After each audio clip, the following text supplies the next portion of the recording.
ಎಲ್ರಿಗೂ ನಮಸ್ಕಾರ. ನಮ್ಮ ಅಡುಗೆ ಚಾನೆಲ್ಗೆ ಸ್ವಾಗತ. ಇವತ್ತಿನ ವಿಶೇಷ ರುಚಿಕರವಾಗಿ ಮತ್ತೆ ಗರ್ಗರಿಯಾಗಿರೋ ಅಂತ ಬೆಳಗಿನ ತಿಂಡಿ ಅಥವಾ ಈ ರೆಸಿಪಿನ ರಾತ್ರಿ ಊಟಕ್ಕೆ ಕೂಡ ಮಾಡ್ಕೊಂಡು ತಿನ್ಬೋದು.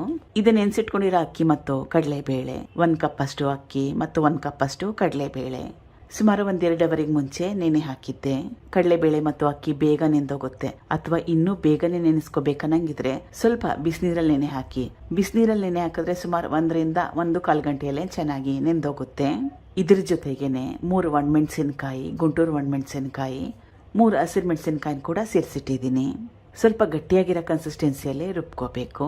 ಇಡ್ಲಿ ಹಿಟ್ಟದಲ್ಲಿ ರುಬ್ಕೊಂಡ್ರೆ ಸಾಕಾಗತ್ತೆ. ರುಚಿಗೆ ತಕ್ಕಷ್ಟು ಉಪ್ಪು. ರುಬ್ಕೊಳ್ಳೋಕ್ಕೆ ಉಪ್ಪನ್ನ ಹಾಕೊಂಡ್ರೆ ಚೆನ್ನಾಗಿ ಕರೆಕ್ಟಾಗಿ ಮಿಕ್ಸ್ ಆಗೋಗುತ್ತೆ. ರುಬ್ಕೊಂಡಿದ್ದಾಗಿದೆ, ಬೇರೆ ಬಟ್ಲಿಗೆ ಸೇರಿಸ್ಕೋತಾ ಇದ್ದೀನಿ. ನೋಡಿ, ತೋರಿಸ್ತಾ ಇರೋದು ಪರ್ಫೆಕ್ಟ್ ಆಗಿರೋ ಕನ್ಸಿಸ್ಟೆನ್ಸಿ. ಹಿಟ್ಟನ್ನ ಹುಳಿ ಬರೆಸ್ಕೊಳ್ಳೋ ಅವಶ್ಯಕತೆ ಇಲ್ಲ, ತಕ್ಷಣನೇ ಮಾಡ್ಕೋಬೋದು. ಬೇರೆ ಪದಾರ್ಥಗಳನ್ನ ಸೇರಿಸ್ಕೊಳ್ಳೋಣ. ಇದು ತುರಿದಿಟ್ಕೊಂಡಿರೋ ಸೋರೆಕಾಯಿ. ಸುಮಾರು 10 ನಿಮಿಷಕ್ಕೆ ಮುಂಚೆ ತುರಿದಿಟ್ಟಿದ್ದೆ, ಅದಕ್ಕೋಸ್ಕರ ಸ್ವಲ್ಪ ಬಣ್ಣ ಚೇಂಜ್ ಆಗಿದೆ. ಸೋರೆಕಾಯಿಗೆ ಬದಲು ಹೀರೆಕಾಯಿ, ಸೌತೆಕಾಯಿನ ಕೂಡ ಉಪಯೋಗ ಮಾಡ್ಬೋದು. ನಿಮ್ಗೆ ಯಾವ್ದು ಇಷ್ಟ ಅದನ್ನ ಉಪಯೋಗ ಮಾಡಿ. ಸಣ್ಣದ ಕಟ್ ಮಾಡಿ ಇಟ್ಕೊಂಡಿರೋ ಕೊತ್ತಂಬರಿ ಸೊಪ್ಪು, ಸಣ್ಣದ ಕಟ್ ಮಾಡಿ ಇಟ್ಕೊಂಡಿರೋ ಈರುಳ್ಳಿ. ನಿಮ್ಗೆ ಇಷ್ಟ ಇದ್ರೆ ಇದ್ರ ಜೊತೆಗೆ ಕ್ಯಾಪ್ಸಿಕಮ್, ಜೋಳ, ನಿಮ್ಗೆ ಯಾವ ತರಕಾರಿ ಇಷ್ಟ ತರಕಾರಿನ ಸೇರಿಸ್ಕೋಬಹುದು. ಕ್ಯಾಬೇಜನ್ ಕೂಡ ಸೇರಿಸ್ಕೋಬಹುದು.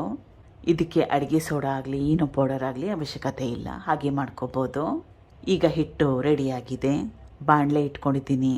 ಸ್ವಲ್ಪ ಎಣ್ಣೆ, ಹೆಂಚ್ಮೇಲೆ ಕೂಡ ಈ ರೆಸಿಪಿನ ಮಾಡ್ಕೋಬಹುದು. ಸ್ವಲ್ಪ ಬಿಳಿ ಎಳ್ಳನ್ನ ಹಾಕೊಳ್ಳೋದ್ರಿಂದ ನೋಡೋಕ್ಕೂ ಚೆನ್ನಾಗಿರುತ್ತೆ, ಫ್ಲೇವರ್ ಕೂಡ ಚೆನ್ನಾಗಿರುತ್ತೆ. 1 ಸೌಟಷ್ಟು ಹಿಟ್ಟು. ಬಾಣಲೆಯಲ್ಲಿ ಮಾಡ್ಕೊಂಡ್ರೆ ಒಂದೇ ಸೈಜಲ್ಲಿ ಬರುತ್ತೆ ಅಂತ ನಾನು ಬಾಣಲೆಯಲ್ಲಿ ಮಾಡ್ಕೋತಾ ಇದ್ದೀನಿ. ಸ್ವಲ್ಪ ದಪ್ಪ ಮಾಡ್ಕೊಂಡಿರೋದ್ರಿಂದ ಮುಚ್ಚಿಟ್ಟು ಎಲ್ಲ ಕಡೆ ಸರಿಸಮಾನವಾಗಿ ಬೇಯಿಸ್ಕೋಬೇಕು. ಗ್ಯಾಸ್ ಸ್ಟವ್ನ ಸಣ್ಣ ಉರಿಯಲ್ಲಿ ಇಟ್ಕೋಬೇಕು. ಐ ಫ್ಲೇಮ್ನಲ್ಲಿ ಇಟ್ಕೊಂಡ್ರೆ ಬಣ್ಣ ಏನೋ ಚೇಂಜ್ ಆಗೋಗುತ್ತೆ, ಬಣ್ಣ ಬೇಗ ಬರುತ್ತೆ, ಆದರೆ ಒಳಗಡೆ ಚೆನ್ನಾಗಿ ಬೆಂದಿರೋಲ್ಲ. ಈಗ ಒಂದು ಕಡೆ ಚೆನ್ನಾಗಿ ಬೆಂದ ಮೇಲೆ ತಿರುವಾಕೋತಾ ಇದ್ದೀನಿ. 2 ಕಡೆ ಚೆನ್ನಾಗಿ ಬೇಯಿಸ್ಕೋಬೇಕು. ಮಾಡೋದು ತುಂಬಾ ಸುಲಭ. ರಾತ್ರಿ ಕೂಡ ಇದನ್ನು ನೆನೆ ಹಾಕೋಬೋದು, ಕಡಲೆಬೇಳೆ ಅಕ್ಕಿನ. ಅಥವಾ ಬೆಳಗ್ಗೆ ಎದ್ದ ತಕ್ಷಣ ನೆನಪಾದರೆ ಸ್ವಲ್ಪ ಬಿಸಿನೀರಲ್ಲಿ ನೆನೆ ಹಾಕಿ 1ರಿಂದ 1.25 ಗಂಟೆಯಲ್ಲೇ ಚೆನ್ನಾಗಿ ನೆಂದೋಗುತ್ತೆ. 2 ಕಡೆ ಚೆನ್ನಾಗಿ ಬೇಯಿಸ್ಕೋಬೇಕು. ಈಗಿದಾಗಿದೆ. ಒಂದು ಒಳ್ಳೆ ಬಣ್ಣ ಬರುತ್ತೆ, ಒಳಗಡೆ ಮೆತ್ತಗಿರುತ್ತೆ, ಮೇಲ್ಗಡೆ ಕ್ರಿಸ್ಪಿಯಾಗಿ ಗರ್ಗರಿಯಾಗಿರುತ್ತೆ. ಮಿಕ್ಕಿರೋ ಹಿಟ್ಟಿಗೆ ಸೇಮ್ ಪ್ರೊಸೆಸ್ನ ಫಾಲೋ ಮಾಡಿ. ಶೇಂಗಾ ಚಟ್ನಿ ಜೊತೆಗೆ ಸರ್ವ್ ಮಾಡಿದ್ದೀನಿ, ಆದರೆ ಚಟ್ನಿ ಪುಡಿ ಇದ್ರೇನೆ ಸಾಕಾಗತ್ತೆ. ಇದನ್ನ ಮಾಡ್ಕೊಳ್ಳಿಕ್ಕೆ ಎಣ್ಣೆಗೆ ಬದಲಾಗಿ ತುಪ್ಪ ಉಪಯೋಗ ಮಾಡಿದ್ರೆ ಮತ್ತಷ್ಟು ರುಚಿಕರವಾಗಿರುತ್ತೆ. Thank you for watching. ಧನ್ಯವಾದಗಳು.